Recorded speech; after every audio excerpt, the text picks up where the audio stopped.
Weekend Transmission. Hello, everybody. It is Chris, Ben, and Milton here with Outer Rim Transmission. This is episode 217. It is gaming madness over here. We had 3 Star Wars games announced within, actually not even within a week, within 3 days, or even 2.5 days, technically.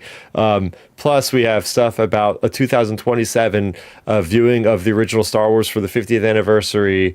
More stuff with Maul, Shadowlord, the upcoming animated series, and a bunch of new stuff that came out this week as well. So we're going to try to get through this, relatively at a brisk pace. And over the next several months, we'll be able to talk about each one of these stories in a more deeper dive, if you will. But Milton, I'll throw it over here. It's been a couple weeks because last week we were here talking video games again with my buddy Fighter. But how's it going, man?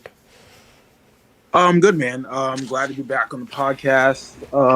This time of the year is crazy with holiday and getting with family and just still doing your adult thing, but it's nice to be back. I'm looking forward to talking some good Star Wars, especially about the release in 2026 coming back to theater. So I'm really interested to talk about that. But other than that, though, I'm good, man. Yeah, I know that's like everything. It's like it's a miracle sometimes to be able to get us all 3 on here at once sometimes, because we all have stuff going on, especially around this time of year. But it's good to have you all here. How's it going, Ben? Good. Just getting over being sick and everything. Finally feeling better, and just trying to stay warm. It's been single digits and probably about 5 inches of snow over here, so it's been pretty cold. So yeah, it's just been kind of hanging out, and that's about it really, and just excited to hop on here and talk about all these different stories. Yeah, it literally snowed this morning, so it was the first steps into Hoth here in New Jersey, and it was like flying a snow speeder around on the streets. I had no traction, almost doing 360 donuts going around the corners here, but I survived. I'm here, but it seems like it's gonna be a crazy winter. But we're not gonna beat around the bush too much with this one today, because we are gonna just dive straight in. Out this week, there's so much here that's just out this week. So we have Tales from the Nightlander issue number 3 that finishes that series. We have Hyperspace Stories Codebreaker issue number 4 that finishes that series. We have Han Solo and Hunt for the Falcon 4, which is the penultimate issue of that series. So I have reviews for each and every one of those issues of the comics on the channel right now. And as always, me and Matthew over on the Star Wars Underworld YouTube channel on Wednesdays break down the very comics that came out earlier that day. So go ahead and check out the content over there, and do tune in live on that channel Wednesdays at 9 p.m. when we do those breakdowns. But staying on topic with games, this is crazy because we're going to be talking about another Old Republic story later this evening. But Star Wars The Old Republic is back, baby.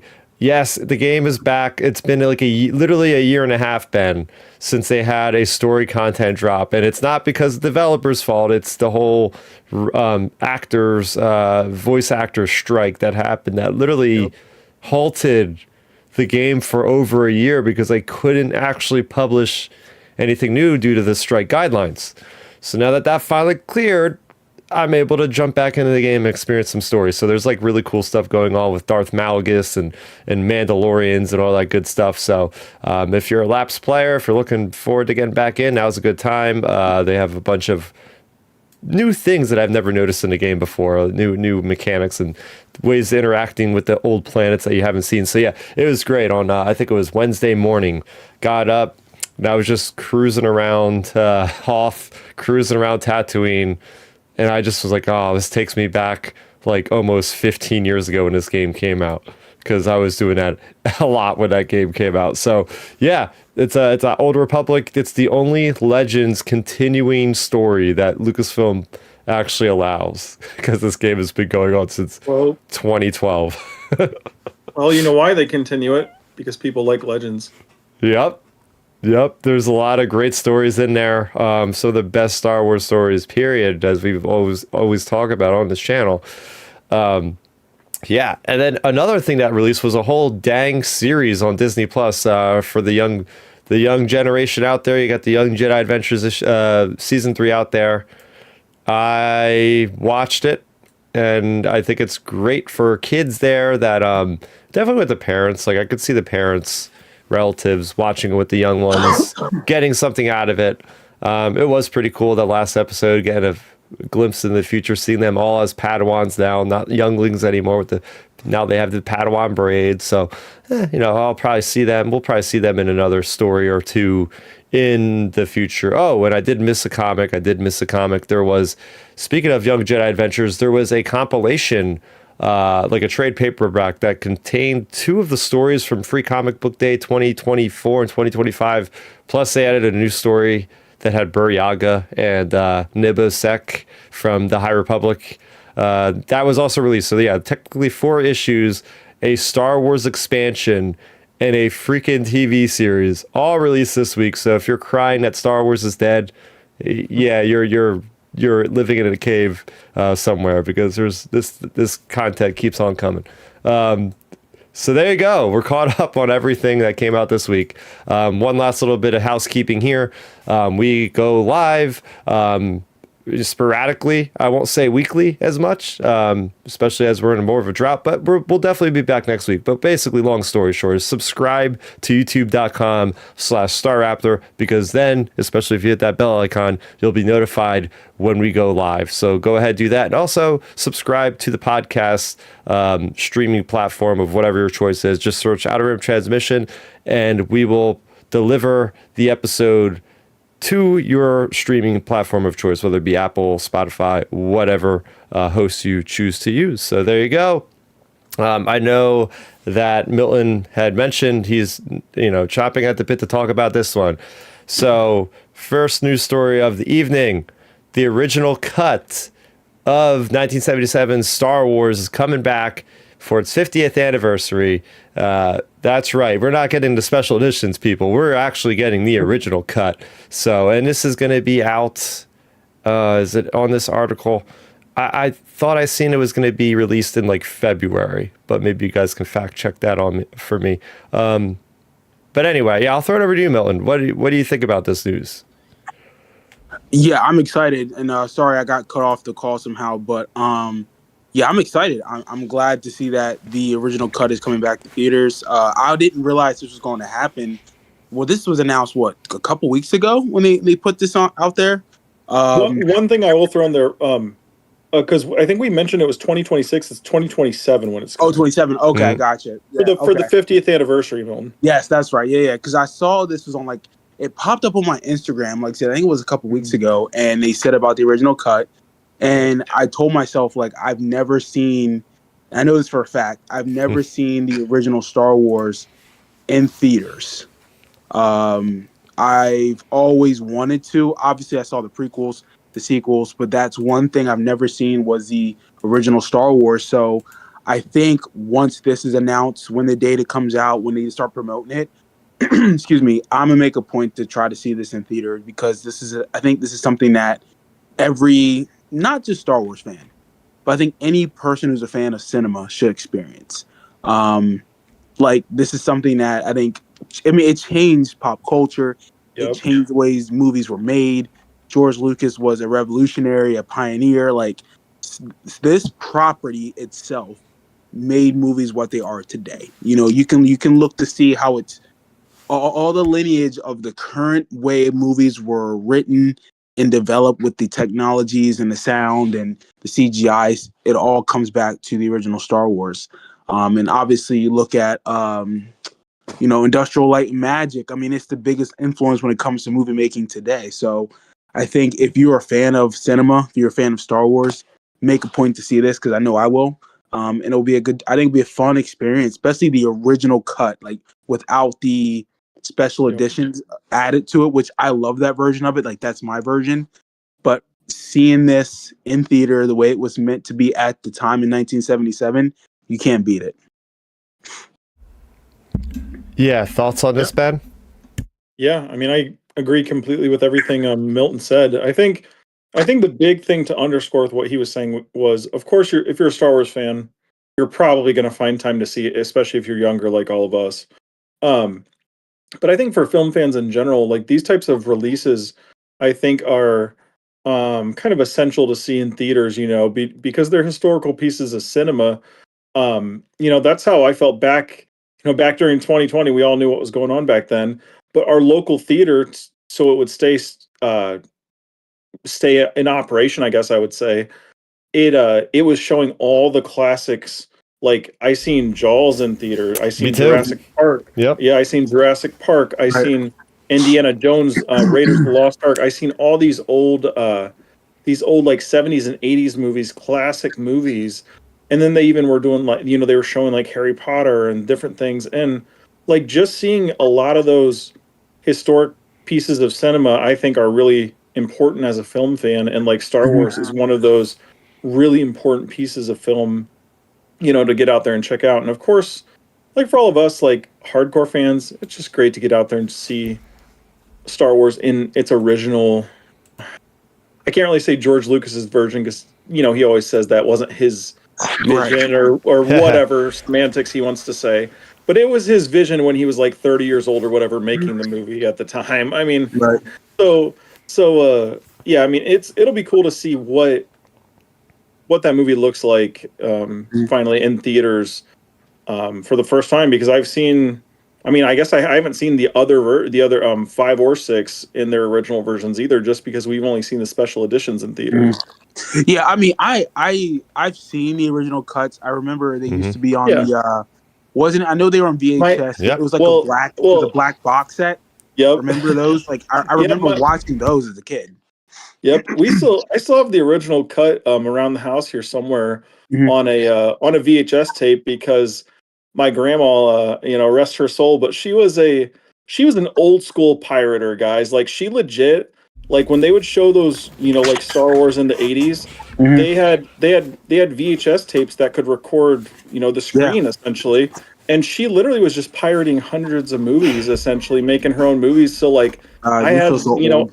yeah, I had the original Star Wars trilogy on VHS. It's in Right. the cupboard out there somewhere. But See, I listen. I can imagine your grandma saying, "Hey, oh, I know the Star. I was looking at the TV Guide the other day, and I know the Star Wars is playing at 7:30 on Saturday. She probably had to get the VCR like set to yep, record at 7:30 to no, watch the she movie, which did, is she like so did. great. That's what she did. I'm not kidding. Not to go on too far on a side, but like I'm not kidding. When she passed away last year, when we cleaned out her house and everything, she probably I'm not kidding. Probably had 1,000 VHS tapes of recorded movies she'd recorded over the years. I mean, we took out probably 50 trash bags of tape of VHSs alone. It's great, dude. And That's awesome. yeah, so like that's what actually got me started into movies and all of this stuff. But just to get back on topic, yeah, like I don't know. I think Star Wars, it's essential to see in theaters, and it's going to be interesting to see. Like all of us, we all love it. I will say this, but they did release like a weird original shaky cut of it in the UK over this past summer, and like there were actual like younger critics, like in our age demographic, 30s and upper 20s, that went to it, and they absolutely shredded A New Hope, saying how crappy the graphics and everything were Come on, compared to the sequels and stuff. And right, I'm like, are we actually doing this, folks? That movie was made 50 years ago, so right. that is something that is going to come up. So I just want to throw that out there now, 2 years in Yeah. advance. People are going to bring up the graphics because they can't put context to things. But what's interesting about that, and I'll let Chris jump in a second. But what's interesting about that is that all the fans that are hardcore fans are in their late 30s, obviously 40s and 50s, who grew up with this. And you would think, like, we all know, because I mean, I can put on New Hope right now, whether it's the original trilogy or the actual special edition version, and be like, okay, this is great. Like, there's no in ands or but about it. Like, yes, you see how it could be dated in some aspects of the movie, but with the special editions, and it helps catch it's up to Well, Empire, because Empire definitely is the better of all the yeah, original trilogy films. Empire feels like it was made in like the 2000s. You know what I'm saying? yeah, Especially with how the lighting is, the film stock, the sound structure, all that. But New Hope got a lot of help with the special editions, which let it get caught up to it.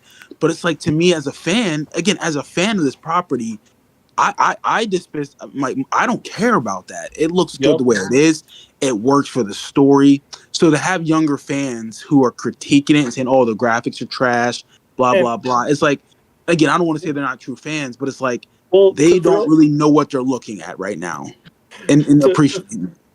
to throw it out there, the craziest part is for you, Milton, for context of that wasn't just like people from Twitter or things like random Yeah. people. These were credited critiquers from like the Hollywood Reporter and Variety writing scathing See, reviews about it, and it was just like, what? why? What? Like, what's the point of that? Yeah, why?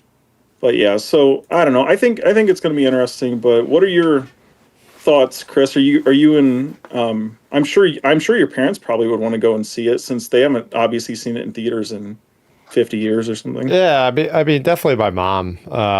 My dad could probably care less. Couldn't care, you know. That's how my dad is. He doesn't care for Star Wars. But as far as, you know, the original cuts, I think that's probably how I started watching the movies and quickly realized, oh, the special editions are coming out, and I watched them. So my earliest memories are with the originals. And as I ran off of the screen for a moment there, I had to go and get this, because this is the original trilogy box set. And I haven't even looked at this thing in probably 20 years. Like, there's dust and stuff on it. Like, now, Chris, I don't see you right now currently because I'm using my phone today. But is that the black one? Yep, it's got Vader on the front. Yes, that's the one because Yoda's on the other side of it. Yep. Yes, that's the one. I have that too. It's purple, it's blue. Oh my I think goodness. Return of the Jedi. Dude, I literally love that box set. I need to find it. I can probably find it on eBay somewhere for like whatever. Yeah, here's this is a good cue for people listening to the podcast week. If you want to show and tell, tune into youtube.com/StarRaptor. But like here's A New Hope. You got a beautiful, like, I love the artwork. This artwork, I've never really taken a look at the artwork like this in a long, long time since I was a kid. So good. But like the way it's like not high definition, and it's just like that the graininess to it.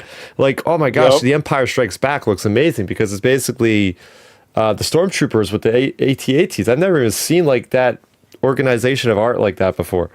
At least I don't remember it again. I'm just hoping that these tapes don't like literally disintegrate. And then, oh my gosh, like the Return of the Jedi with Yoda's face and Vader and Luke dueling on the bottom.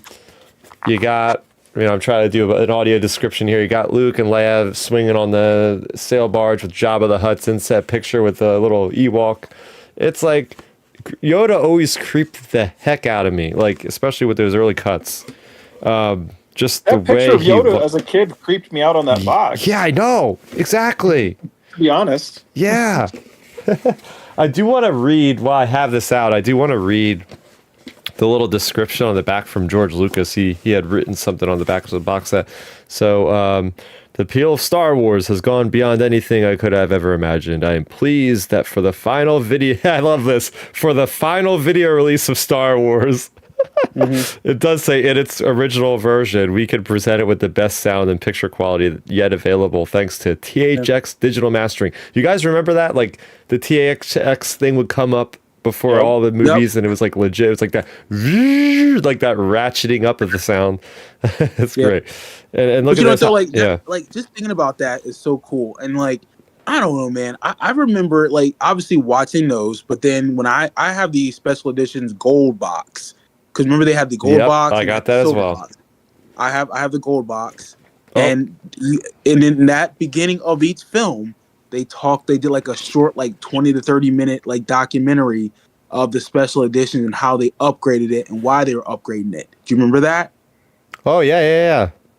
And that's why I like these movies so much because again, they're showing the original version of it in the documentary, but why they made the changes. And we all knew that George.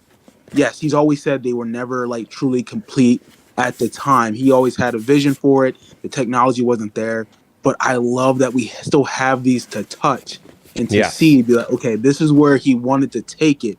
They just weren't ready yet at that time. You know, the Star Wars was made 10 years, too early, but actually it was made at the perfect time.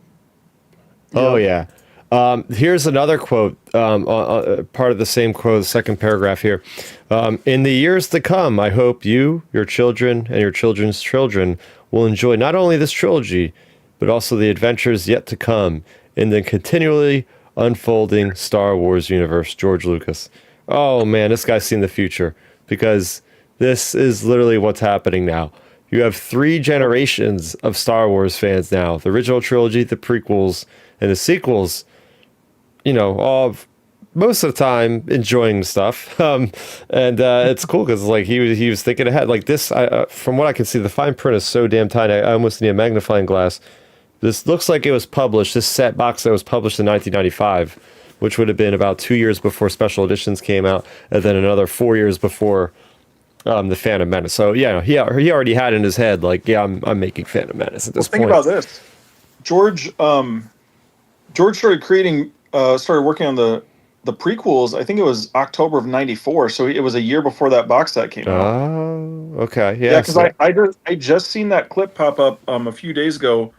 It was a clip of George.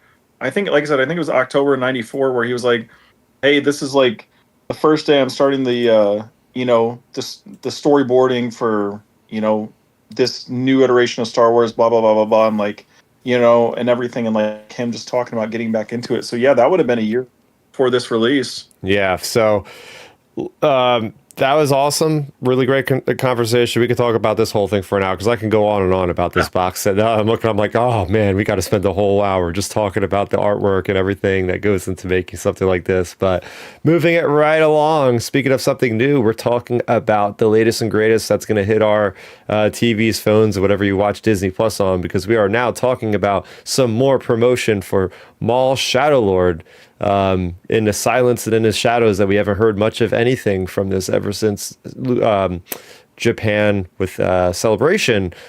We now have an official prequel tie-in comic to Maul Shadowlord called Shadow of Maul, and this is coming to us from Marvel. It's a 5-issue miniseries, but interesting enough, on Marvel.com they actually gave us our first synopsis of Maul Shadowlord. So apparently, according to this, the upcoming animated show Star Wars Maul Shadowlord will reveal Maul's plan to rebuild his criminal syndicate on Janix, a planet untouched by the Empire. The Star Wars Shadow of Maul comic series introduces this new setting and cast, including Captain Brander Lawson and his partner, a droid nicknamed Two Boots, as they investigate shadowy dealings on Janix. So I'm going to throw it over to Ben. This is our first like official plot synopsis, if you will, of what Shadow. Now I'm going to keep confusing it. Either Shadow of Maul or Maul Shadowlord. They're both intertwined. What are you thinking about? Breaking that down, and it's not much, but yeah, I mean, I think it makes sense. Like give us a character to kind of follow along with, and I'm sure this captain character will probably end up.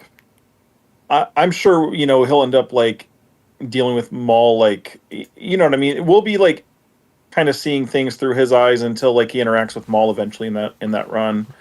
But yeah, I think it's good, and I think the thing is they already have I was about to say the catalyst for it, but the catalyst was a good example of like a prequel thing leading up to something, and I think. This being like a comic series, I don't really read the comics, but if they do it anywhere close to like how good Catalyst was, like in terms of just pure quality of like story and just build up and everything, I think it'll be really well received, just because Maul's a character everybody loves, and this is a lot of people's, one of their most anticipated like animated shows for sure for 2026. So yeah, I'm excited to hear more about this comic line, and I can't wait to hear more about it, really. Yeah, Milton. They mentioned this new planet in Star Wars called Janix. Mm-hmm. I'm getting a feel like this is very season 1 level scale. Like, okay, we're dealing with this one planet that Maul's trying to get his syndicate going. We know it spreads far and wide than just one planet. So, what do you think about the setting? What do you think about just how this thing starts, maybe? I mean, I'm excited. I'll be tuning in whenever you start reading those comics to get a good review and see if I'll be interested in reading them. It sounds like that I probably would be, or excuse me, or I'll just be excited just to watch the series, but I'll have to do some research and paying attention to your reviews because it seems like Star Wars believes in this project with this comic and setting it up and giving us a good background of what is to be expected. And obviously, I think we have what's the miniseries, the comic book series whenever Maul gets captured and he escapes? Was it Son of Dathomir? Son of Dathomir, yep. This kind of reminds me of that a little bit. So I think we might get some elements in this comic book. Now I know that's that own series over there, but maybe I could see them tying in both series and say, hey, like that's just a continualization from that to this. Because we're going to need to understand Maul's mindset of like he was captured, he lost everything. We know how he ends up in the Clone Wars. So where's he at? I think we're going to get a piece of all that. So I'm curious to see where this is going to go. Yeah, and a little bit more information on the comic run, and it gives a little bit of exposition and a little bit more detail into things.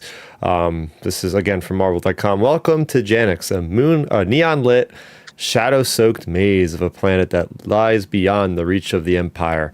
Captain Brander Lawson is doing his best to navigate the law in a lawless territory. He's joined by his partner, a droid named Two Boots, as they face off against scheming crime bosses and as the looming threat of the Shadowlord Maul nears. So I think that this is like the perfect kind of setting. Like there was a couple years ago, there was a leak, Ben, of this like Darth Maul video game, which looked so cool. It looked awesome. Yep. And that very much, I'm thinking about that in the back of my head when I'm reading this article, because when I think of Maul, like during the Empire's reign, like I think about him in a place like this Janix that's explained. It's like that neon cyberpunk kind of like seedy underbelly where he is literally like just in the shadows and it's raining and there's moisture and it's just like that freaking cyberpunk post-apocalyptic kind of location. Like I'm thinking of Blade Runner with Maul right now, Well, an interesting thing too, like to add on to that, like I think that's where for sure we'll probably head is like, we'll get the dark, seedy, like, this will be like kind of the start of it. Like you said, this is the first season, and like the way they've worded all the indications are this is going to be like a multi-season, mainline show. But it's going to be interesting because they're going to eventually branch out from this planet, and like, are we going to have Maul sneaking around Coruscant, going to like the heart of the Empire and the Emperor's place, and like sneaking around like the underworld there? Because in like I think we forgot to mention in the Vader book, Milton, the one that came out recently, Master of Evil, they actually, I'm not sure if it was already canon before, Chris, but they actually mentioned level 1313 in that book. Oh yeah. And it was interesting. I was like, oh dang, I didn't know they like had this canonized, or like, well, I guess now is canonized because of that book. And like, who knows, maybe we get Maul going and like sneaking around like the underbelly of Coruscant like that. Doing crime dealings and stuff. And I meant to bring that up to you before, Chris, about 1313. I was like, man, that would be a perfect way to get that on screen is through this Maul series eventually. Yeah, then Maul bumps into Boba Fett and everybody goes crazy because it's like, oh, it's the Boba Fett 1313 storyline. We're seeing like a proto early version of Boba Fett. Like that'd be so cool. I mean, Sam Witwer, he's knowledgeable and stuff. Like, it would not surprise me if he brings that up at some point in, the next couple seasons of this show. This could be the place to do it, because Milton, I was expecting Boba Fett in the Bad Batch. I know we got his name dropped at least once or twice, and then it's like, oh, the brother of Omega. And that was one of the things where I just felt like, that they missed a good opportunity there to explain some stuff about the clones and whatnot. But there's a lot of good crossover that could happen here. Right. No, I agree. And, that's something you bring up. I know we touched on the clones and them getting phased out for the Stormtrooper, but it'd be curious to see the politics of the Star Wars universe while, Maul's trying to rebuild his empire and how that's influencing or impacting his choices. Well, here's something to throw out there for you guys, too. I wonder when Maul's talking with, when he's in private, like potentially with that like apprentice looking character that red Twi'lek, potentially that character. I wonder if when he's in private, obviously we know he only matches up with Obi-Wan in Rebels, but I wonder if we're gonna get him like, scouring under his breath, like, hey, we're dealing with all this stuff, and then he's mentioning, Kenobi slipped my grass so many times, yada yada yada, all this stuff. Like, I wonder if we're gonna have some like private moments with Maul like that, kind of like complaining about Obi-Wan to her potentially. Yeah, that could be a good way to just, again, tie the timeline together, really add Yep. layers, because it's like, I know a lot of people are questioning, like, yeah, Maul series is cool and all, like, it's going to be violent, it's going to be really edgy, probably, but, I mean, what do we not know about this character that we already knew before? You know what I mean? So, what they can do is, yeah. I think the only answer, it's the Kenobi stuff, it's obviously the crime stuff, but the only answer is answer why he's scared of Vader. That's the only thing I think. Yeah, very true. So this one, I forgot to mention off the top, it's written by Benjamin Percy with artwork by Matabek Musipakov, covers by Derek Chu. And yeah, Matabek Musipakov, he's been drawing Star Wars art for a long time, flagship series and whatnot, so love his artwork. Benjamin Percy, I believe he wrote maybe from a certain point of view. I might be confusing him. Yeah, the name is definitely familiar. But yeah, no, I'm looking. Oh, I know they have it in the article. Benjamin Percy wrote Star Wars Darth Maul, Black, White, and Red, which is it's an anthology series of like 4 or 5 issues where they had a different team of artists and writers on every issue. So he's already got his feet wet with Maul. Now he gets to do it in a really good official way, where he's actually seen the episodes. The team has seen the episodes already, seen the scripts. They've been really working hand in hand with Lucasfilm, which is good to hear, because as you mentioned off the top there, Ben, I really want to see the tie-in material really get to that level of Catalyst again. I know it's a headache for everybody involved, but for the readers out there, it is such a joy to have something that feels like it's that important to read and to experience, to really get the full idea of the picture, Oh yeah, for sure. I think, like you said, it's a headache because you have to get like all the people on screen with all the people off screen, collaborating. That can be hard because of projects changing and such. I mean, that's why we've seen some of the disconnects between some of the comics and some of the Bad Batch stuff and things. And I just think, if they could even get like 80% of the way there that Catalyst did, it would be really good, So I'm definitely looking forward to hearing about this. I think one thing we do have to throw out there for our listeners and even for Milton, if I don't know if you caught us briefly talking about it, but since this comes out in March and it's a 5-issue run, that means, on paper anyways, as long as Lucasfilm and Star Wars is actually like organized, I could be wrong and the show could come out the first week of January and I could be totally off here. But that means essentially the show won't come out at minimum till probably middle of April or later. I was going to bring that up as well. This is going to have a March 4th release date with this first issue. We know it's 5 issues, so I don't really think they're going to wait until all 5 issues. Comics come out on a monthly basis. So that would mean if they waited till the end, it would be like August or something, maybe. But that kind of would make sense, because it's like, okay, give all the flowers and whatnot to Mandalorian and Grogu. Give that all the attention for the first half of the year. Really build up to make that like feel really grand and big, and we're not going to have distractions with anything else. And then you just have a crowded back half where it's like, okay, putting out this series. Then immediately after this, and you could put Ahsoka there, season 2, boom, and then you got Visions that's going to come out at some point supposedly. So there could be a really good, like, a lot of good content coming out, or they could just like, okay, we'll put out the first issue, and then in April we'll put this out, and then have it going. It's going to be very interesting to see what their strategy is, but at least we're starting to see some stuff, because that's the first thing that dropped was there was a branded Darth Maul figure that had the logo of Maul Shadowlord. So that was the first thing from Hasbro. Now we got this. So as you're right, I mean, they could put out a trailer still and say, even if it's like 3 months from now, at least give us a trailer, something to chew on. So that's good to know. Like the promotion's starting to churn here. That's interesting. I didn't know about that figure. That's interesting. It makes me wonder if the show is going to come earlier than this comic run, just because of that. Like, are they going to amp up this and then be like, hey, kind of like hey, watch the original Star Wars series first and then the prequels? Are they going to do a thing where it's like, hey, watch Maul and then, buy these books or comics the next 5 months? Mm. I'm very interested. I did not know about that figure, so that's interesting. Yeah. So we will continue to talk about the next big animated feature from Lucasfilm Animation in the coming months. Now it's time to talk video games. Once again, we're here on Outer Rim Transmission talking about Star Wars video games. 2 weeks in a row. Last week was Destiny. Now we're getting into the official canon of Star Wars video games here. And the first one we got was just an article on Star Wars. Like, I was very vague, very just nondescript, not a lot of fanfare, but we get the classic Star Wars Starscape with Star Wars and the developers below.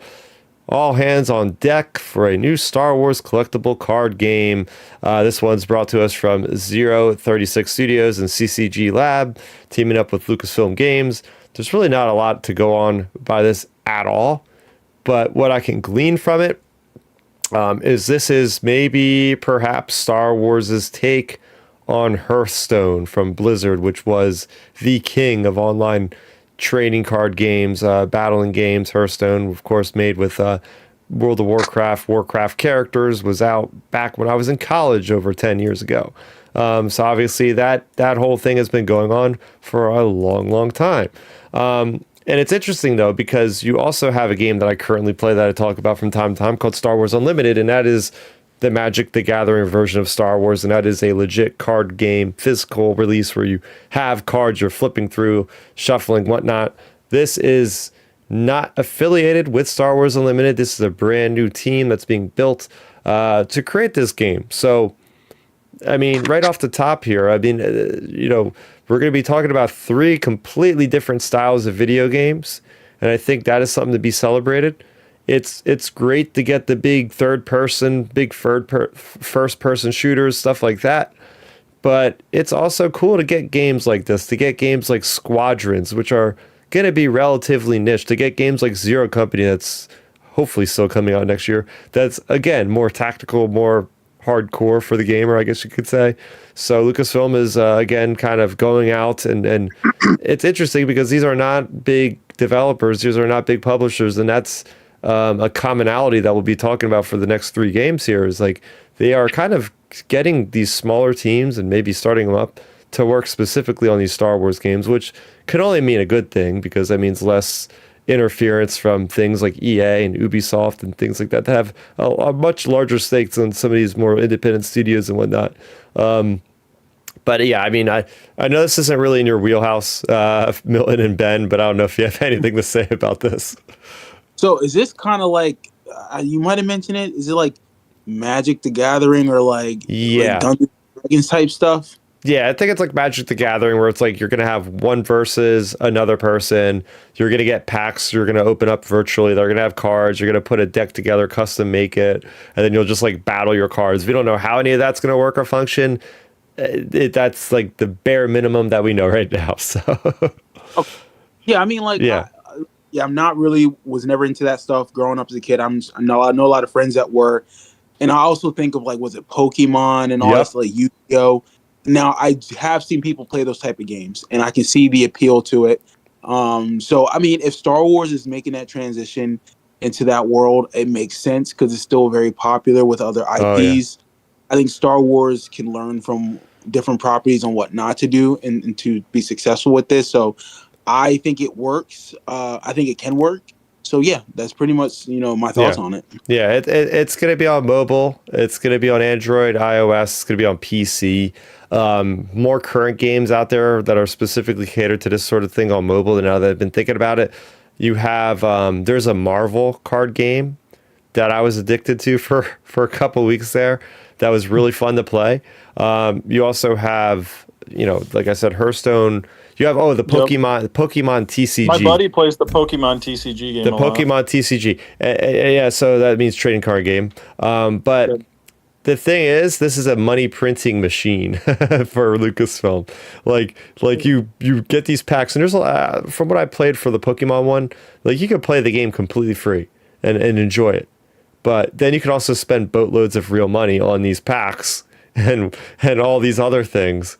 And next thing you know, the game's generating like $1 billion a year, like that Star Wars game that Milton plays. What is it called? Star Wars. It's Oh my god, Star Wars Heroes.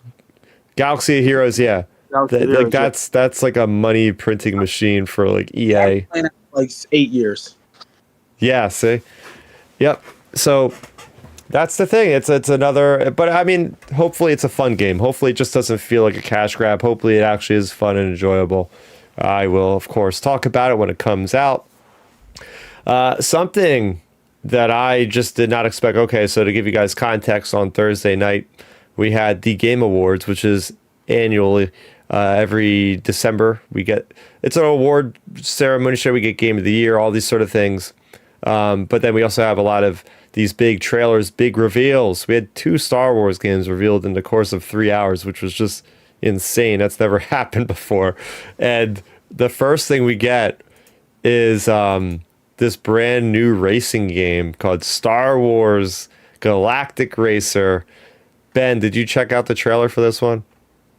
Yeah, I was really surprised by that, to say the least, because I don't know, I don't know if we've talked about it or I may have forgotten about this game coming up on the horizon, but it definitely took me off guard when that trailer popped up, and it's just cool seeing, like you mentioned, before you talked about that trading card game.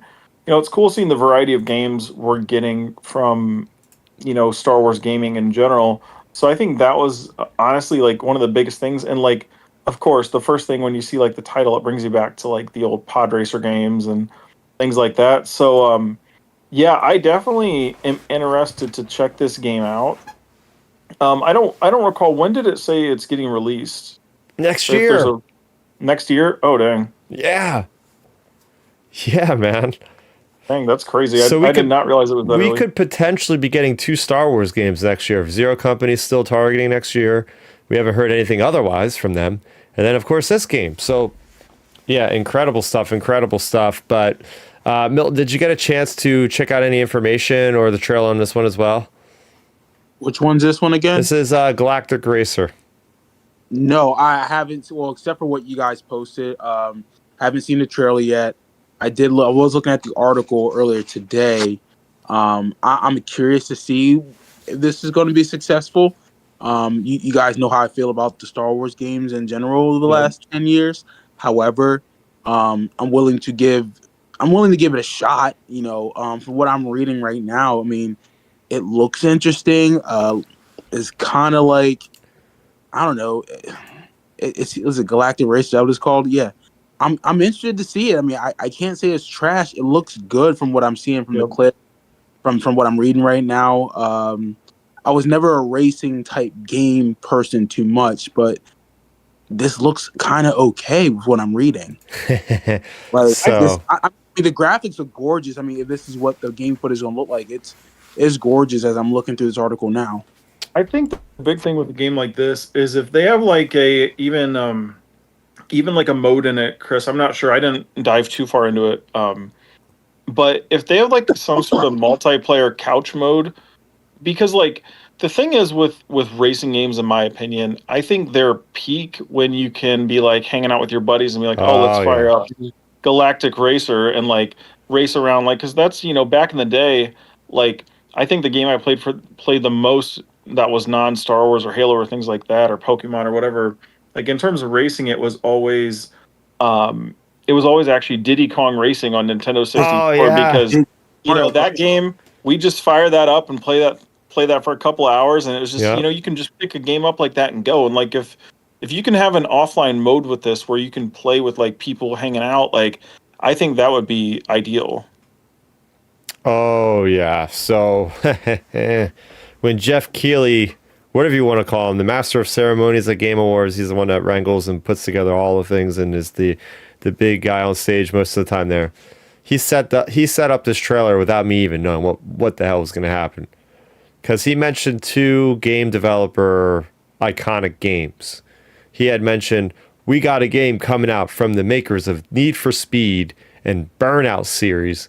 He said both those games together. I'm like, you don't know how many hours of time I've spent on Need for Speed Underground. Like Need for Speed Underground was like my racing game I think I played it on the original Xbox or the GameCube. That was fun. Like, oh, the neon cars, like tricking out my cars. But then around the same era, or maybe slightly later, you had the Burnout games, and Burnout Paradise was like this amazing game where like the aspect of the game was still like racing, yeah. But in Burnout, you were actually rewarded and incentivized to actually try to take out other racers while you're going at these crazy fast speeds. And it was so stylish. Like, they got to make.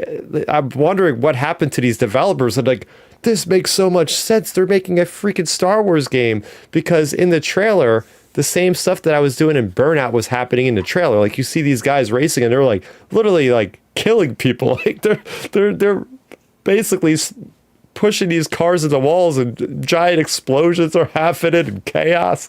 And I'm like, this is the kind of game. I know that the gaming community hasn't had a game like the Burnout series in like over a decade. And we've been wondering, like, where has this franchise gone? What's going on? This makes so much sense. It's like you're taking the DNA from that iconic game series and putting it into Star Wars. Like, this is a match made in heaven. This is exactly how this should look on paper, should play in the game. And what's really neat about this is like, this is after they actually have a narrative adventure. So you got multiplayer in this, Ben. You actually have a narrative campaign, which I am psyched about, that they actually have a narrative campaign. And you're playing this guy named Shade, I think his name is, but this is after the events of the Galactic Empire's fall. So you're seeing in the trailer, you're seeing them racing through like the junkyards on Jakku, through like the Star Destroyers. They're going to snowy planets. They're going to all different things, but they also have different vehicles. They have speeder bikes. They have like these chunkier speeders that you would see like Han Solo had in Solo Star Wars Story in the beginning on Corellia there, like those kind of like car-ish kind of like speeders. The one thing that maybe they're holding this because they just want to have more a marketing buzz later on. I do not see any pod racers. I am a bit bummed that there might not be pod racers in this game, but they also don't have an official list of the vehicles yet. So I'm thinking like that might be a big pop when they have a trailer that says pod racers are here or something like that. Because if you look at the lore, there's still pod racing going on around the time of Solo Star Wars Story, because they put out that VR experience, the Beyond Victory Meta Quest 3 thing, and that's obviously got the speeder, the pod racers and Sebulba. And speaking of which, at the end of the trailer, Milton, the big pop on the trailer was an old grizzled Sebulba, like looking at the camera, and you're like, oh man, this game's gonna be awesome.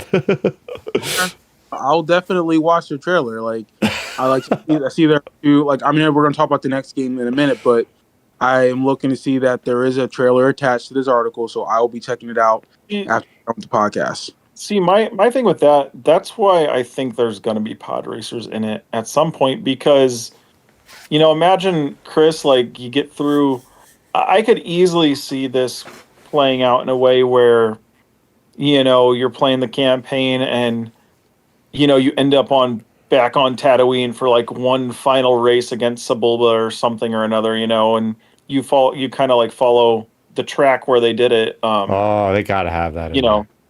I feel like with Sebulba, I mean, if not, I will say this: like, I'm excited for this game because of all the things we've said already.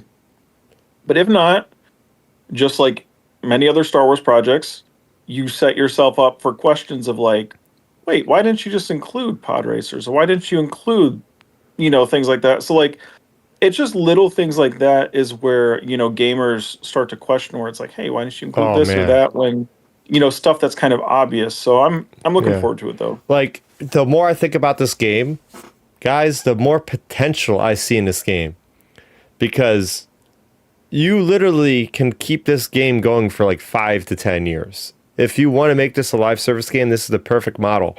Like, you can have every season introduce a new planet. You can put Naboo in there. Hell, you could put Mustafar in there. You could put any planet you want in there. And then introduce like a season pass, right? Where you can make it like, oh, you unlock like this customization for this speeder. You unlock this pilot, this species of character to put in your speeder. Like, they can monetize if they're really thinking ahead, they can monetize the heck out of this game and keep it going the way they should have been doing with Battlefront 2. You know what I mean? Yep. Imagine here's one, like, once you get into the heart of it, like, say if they do get into like that mode of like kind of, this game takes off and it does well. Imagine if people will spend money. Imagine it's either like a super XP grind, or hey, if you pay, I don't know, $25, you can get a Anakin 10-year-old boy version to unlock, and then I don't know, you press a button and it'll like do something with the Force where it'll give you like a boost, or something or another. Like, there's all kinds of like little things they could do with a racing game like this. Or heck, if you unlock Sebulba, what if you were able to start just chucking junk parts out of your racer or something? Like, Oh there's man. a lot of routes they can go with this game. Well, there's I like they have a Twitter handle you can follow at Star Wars Galactic Racer and or SW Galactic Racers. It's explained in their title and their bio here. It's a runs-based, high-stakes racing born in a lawless outer rim. No force, no prophecy, just skill, strategy, and the will to rise. So sorry, Ben, your idea of using force power seemed to just completely get dashed out the way instantly there. That is the trend. I love But that though. They're totally making fun of Anakin. Like, there's no prophecy, there's no force. Like, this is just pure skill and high adrenaline racing. Like, this is great. I already like the messaging on this one. yeah, well, that, what that means though. That means there's going to be a lot of implying, like, talking about there. I'm sure you're going to run into some characters that tell of a supposed like story of a 10-year-old somehow winning a pod race on Tatooine or whatever. Like, you're gonna get like, I don't know what the word is, like, references to it, I guess. Yeah, so this is coming to us, Milton, on PC, on PlayStation 5, and on Xbox consoles in 2026. So there you go. And saving the most mind-blowing freaking thing I've seen in the last couple years of Star Wars. This was the first thing shown. And if only I could have had a camera on my face as I was going through this, because I I had a couple friends over the house. We got a couple pizzas. We made an event out of this thing. We made an event out of the Game Awards. We're like, all right, you guys are coming over. We're gonna have some fun. And I just started to lose it because as this trailer starts playing, I'm talking out loud to everybody, going through like the in-depth commentary of, oh, this could be Star Wars because of this reason, because of this reason. This engine looks like a Star Wars engine. Oh, this platform that's lowering from the ship, that's totally a Star Wars ship. And I just kept saying, like, no way, no way, no way. And we get the acknowledgement with the lightsaber blue in the shine of the face of this character. We are, ladies and gentlemen, getting Star Wars Fate of the Old Republic. Can't freaking believe it. Can't freaking believe this game is in development. There's so much about this game. I actually posted another video on the channel just about why you should be excited for this game based on what we know. There's a nice long article on StarWars.com. This is actually a game that just started development, so it's not coming out anytime soon, although Casey Hudson, the director, did come out on Twitter and said, guys, it's coming out before 2030, don't worry.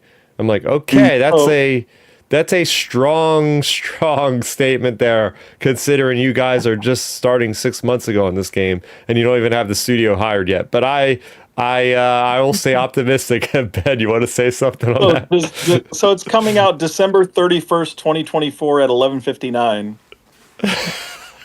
Yeah. Most likely. That game, unfortunately, is like we said, it's honestly, I didn't realize they were this early on in development. Or, like I said, I'm excited. I will say this. I'm very excited. The Old Republic games are excellent. There's arguably probably a top 5, 10-ish story of Star Wars in general, of any Legends or canon. But I do have to say, it getting released this far out, you know what this feels like? This feels like because I think we heard about that A New Hope re-release, I mean, maybe even a year ago, like last year, I feel like, in 2027. And it's just like, this is exciting, but it's like, I mean, heck, we could have saved this trailer for even 2 years from now in 2027 or something, honestly. Yeah. Where it's just like, we're watching this, get excited, and then it's just like, well, see you in 4.5 years from now or something. So it's Well, just, yeah. I'm excited. I'm very excited, though. I think the trailer, I will say, though, setting the real world outside stuff aside, just looking at the trailer itself, I think the trailer was really good because it, like John Campy always says, you gotta like raise your excitement level when you watch trailers, and like this definitely raised all of our excitement levels. And I think you mentioned it in our group chat, Chris. This is the first time like Star Wars fans have been like universally positive about something in several years. Oh yeah, everybody on the internet is just losing their mind, going, "Oh my gosh, one of my favorite game franchises of all times." Continuing to give you guys a little bit of backstory on all this, Star Wars: Fate of the Old Republic is being helmed, directed by Casey Hudson, who worked on the original Knights of the Republic. He was the director for that. Not only was he director at BioWare, he was the director of one of the best trilogies of all time with Mass Effect. The Mass Effect trilogy that came out in the 360 era was some of the best storytelling, taking what they learned from Knights of the Republic and pouring it into that game. So, like, all signs point to like this vision of him making this game is going to be great. It's because that's what bothered me, Ben, about when they announced the KOTOR remake. Was it was just like this studio that's known for porting games, and nobody was attached to that studio, that game, that really like stood out to me. Whereas like right off the rip, they're like, "Oh no, like we got you guys. Like we're bringing back the OG original talent for the game to do this." Now, what they say in the article, this is not a sequel. It's not a continuation. And as I said this in my video, I think, the Old Republic is such a vast time period. It's like it runs thousands of years. They said that this is at the end of the Old Republic era. So I wouldn't be surprised if they like canonize certain things, like obviously Revan, Malak, different events like the Star Forge and all that. Like they'll be like, oh yeah, like thousands, like hundreds of years ago, there was this battle, blah, blah, blah, blah. Like they'll canonize, cherry pick stuff like that. But like, this is a much better idea than doing the KOTOR remake, because the KOTOR remake automatically is going to make everybody like look at every little thing and say, "Oh, this isn't right. I don't like the game." Like you're going to be comparing it to like one of the best games ever made. Like that's too high of a bar. Like you're doomed to fail on that. Whereas with this, it's like, okay, we're gonna play in that same playground, but we're gonna tell a new story and we're gonna modernize it. Like what I really liked about reading the article, which tells us a good deal about the game, is it's an action RPG. So go back to 2003 when this game came out. It was actually turn-based. It was kind of a slower, like, yeah, you go queue up a couple moves with your guy, then watch him do stuff. Now, action, we're gonna have this as more of like the Mass Effect where you're shooting a gun or hitting a lightsaber and blah blah blah. And what's really exciting about this and what makes KOTOR stand a test of time is how much you get to choose your own adventure. And they said this in the article multiple times, like you are going to have player agency. You're going to make light side and dark side choices, just what made the game famous originally in the first place. So super pumped about that, Yeah, I do want to, I am too. I think that's an excellent thing to have in this game. I do want to ask Milton this, like, so Milton, when this game got announced and everything, I think I mentioned it a little bit in our group chat. I thought of you actually because you're always talking about harping on these games, like kind of like they're releasing games. A lot of people like the harder core Star Wars gaming audience that grew up with the OG Star Wars games are like, these are fine and all, but like, do we really want these things or whatever? And like this to me feels like I was thinking of you because like I was like, man, this feels like something Milton would be like, oh hey, they're finally like like listening to the fans and like kind of like giving us what we want or like stuff. So that's kind of like what I was thinking about. So I wanted to like throw that out there and bring that up tonight because I thought of you when I first seen this. Actually, I was like, dang, I think this is something Milton's going to be really excited about. Yeah, I'm just like you guys. I'm a fan of the original Knights of the Republic game. That first one, so pure on Xbox. I was never an Xbox guy until I actually played that game. That's the only reason why I played Xbox, is just to get my hands on it. That and the Obi-Wan game at the time. So I'm excited that they're doing this. My only concern is that, was this the same company that was going to do the remake of it Nope. eventually? Or no, it was someone else? No, this is a brand new company made from the ground up. Yeah, All right. Arcanaut Games. Yeah. Yeah, and I guess it's not purely on the subcontracted company. I know Disney, Lucasfilm hired these companies out to do these games, but I'm still waiting on the original to be remade or remastered. What I want, we're still waiting for that. Yeah. My only issue is too, we're still waiting on Star Wars Eclipse, and that was announced 2 years ago. Like 4, I think. Or when we first started the podcast, that trailer came out. Yeah, so it's like, listen, I get excited just like anyone else when I hear Night of the Old Republic or anything that feels familiar to me when it comes to Star Wars games. When I get excited, great. But my ears perk up when I hear, we'll be out in 4 or 5 years, and then 4 or 5 years come, we don't have anything. Eclipse was hyped. You remember that we talked about that. I was actually excited about that game. I was like, this looks impressive. I'm curious about it, but you know what? I'm still kind of shaky if they're actually going to get this made, and this is where we're at. So that's where my concern goes back to. But I think, Ben, to your original point, you're right. These are the type of games that I like personally, and I think most Star Wars fans like personally, because it's familiar but also fresh and new, and it's the type of game that we will want to take time to invest in. You guys know, at first it took me a while to get into the Star Wars Jedi Survivor games. Once I got into that, I was like, okay, this type of game that I like, that I want to play, I'm going to play the second one. But it's like, yes, they listen to the fans. This type of game that we needed for this platform, or they wanted to tell. Yeah. So I'm hopeful that Disney, Lucasfilm will continuously tell stories that we want to, see and hear, but also give us games that we still want to play for not for one cycle in a year, but for the next 4 or 5 years. Yeah.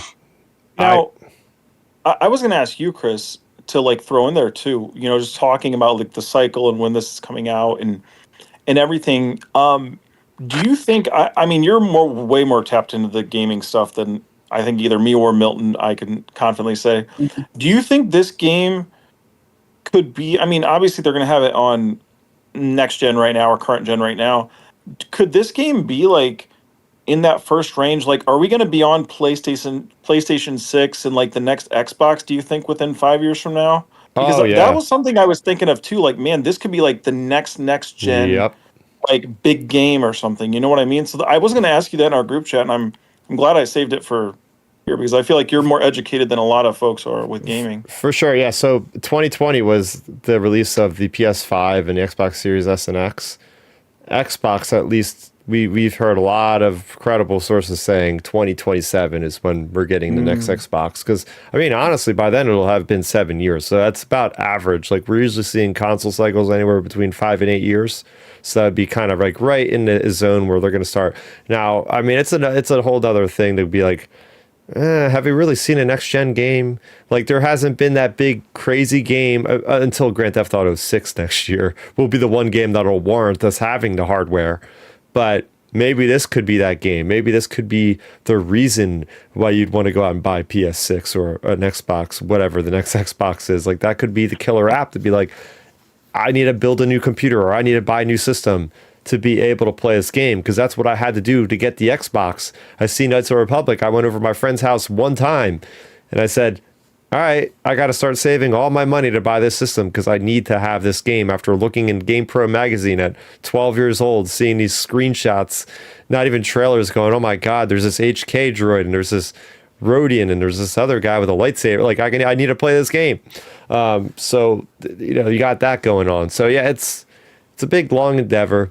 I'm sitting here thinking probably my dream for this game, if you think about the best, in my opinion, the best action RPG with narrative decisions and choices, The Witcher Wild Hunt, Witcher 3 Wild Hunt, that would seem probably the closest to what Fate of the Old Republic could perhaps be. You got heavy RPG moments of stats with your characters, but you also have really good narrative, conversation, dialogue trees, and it's like the world is freaking gigantic. So, we got that coming out. We got another Witcher coming out, Witcher 4.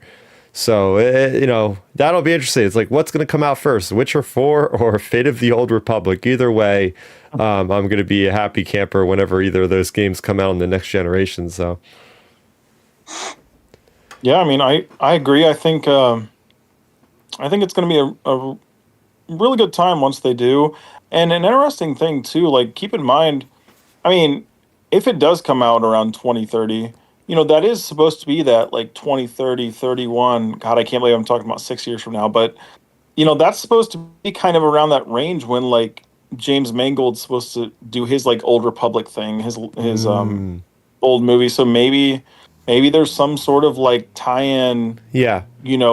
there, because like that is kind of around where they're where that movie's kind of projected to be at. Yeah, I'm very curious too about what the rollout of this new era is going to be, because the latest thing we've done is the High Republic, and they were seeding in the High Republic in like contemporary, like modern Star Wars stories. Like when I mean modern, I mean like the original trilogy stuff. Like they were seeding stuff in like those comics, like, oh, this thing from the High Republic, and now they're doing the same thing with the Old Republic. I've noticed they've been even in I think it was Legacy of the Vader book, Master of Evil. I think they mentioned the Old Republic like 3 or 4 times, like as in the Old Republic. Like, so they're already starting to like kind of like introduce the readers and stuff. So like, I'm wondering if we start to get comics first, if we get a book series first before this, or if they're going to make us wait like freaking 4 or 5 years to get the game out first, and then establish the game and then build all the other stuff. Because like I said, like the Old Republic era, I think officially is like 4 or 5 thousand years in a total amount of time. So if you make a story in the beginning of the Old Republic, it probably won't affect anything with this game because there's so much time in between. So yeah, we'll see what happens. I'm just excited to see like Sith versus Jedi, Well, maybe, I mean, hey, something for you, especially Chris, that you would like. Maybe they do an Old Republic initiative leading up to it with the books, like they did with the High Republic. Like, I mean, you could start in like 2027. Yeah, after we get more, even 2028, like after the Filoni movie, like, maybe we 2028, 2029, and 30, like you get kind of like a multi-phasal approach lead up for maybe with the books and comics or something, because look, we've seen a pattern. They've done it with big important things. Catalyst, they did it with Rogue One, they did it with they're doing it with this Maul show. So maybe we get something like that leading up to this game as well, and really start to build out more and more Star Wars content, like because I think that's one of the things the fans really want when it comes to these things, is just the connectivity, really. Yeah, that's a really interesting point you made there, Ben, with the timing. Like if this does come out in 2029, we will have been through every announced Star Wars movie, hopefully by then. And maybe that's the next big push for Lucasfilm. Like, okay, maybe they'll take a break from like the sequel stuff at that point, and they'll like, we're gonna go to the opposite end of the spectrum. We got this game coming out, we got this book series coming out, we got a movie coming out, and then their entire gaze will be focused on this one area. And that could be pretty cool and exciting. Yeah, I mean, I think a lot of folks would really, really like it. Yeah, but we still got a whole another year to talk about here. We're going to leave it there for this week, because next week we'll be back to talk about the year that was 2025 in Star Wars. Some of our favorite moments, maybe some of our most disappointing moments with Star Wars, and just all around, hopefully, good times. And then, as I said, we'll take a little break, and we'll be back in the beginning of next year to talk about everything that's coming out for 2026. And let me tell you, it seems like there's a lot more stuff than I originally thought there would be. So a lot of stuff coming down the pipe, but we're going to start by celebrating the year that was next year. But Milton, where can people find you, and what are you going to be talking about online these days? Yeah, people can find me on Twitter or X at Milton Weber 7. Or on Instagram at Milton7Weber. I haven't been posting too much lately, but if or when I do, usually it's some type of like funny memes, something Star Wars related, sports related, or some family stuff once in a while. Maybe a workout video when I'm feeling frisky. But yeah, hit me up on the socials. We talk sports, Star Wars, and whatnot, and have a good time, man. We appreciate you guys listening and watching. Hopefully, you guys are having a good holiday season. Be careful, be smart, and enjoy your family. There you go. Couldn't have said it better myself. What about you, Ben? Yeah, you can find me talking about pretty much everything similarly as Milton does. At Real Ben Maynard on Twitter and Instagram. Yeah, and here we go. YouTube.com/StarRaptor for all the latest videos and sometimes pop-up videos like I told you guys about my Fate of the Old Republic, 5 reasons why you should be hyped for this. And then I also, as I mentioned, my comic book reviews and other places I'm at, like over on the Star Wars Underworld every week. And you can also follow me on Twitter /X at .com/StarRaptor there for the latest on video games and more.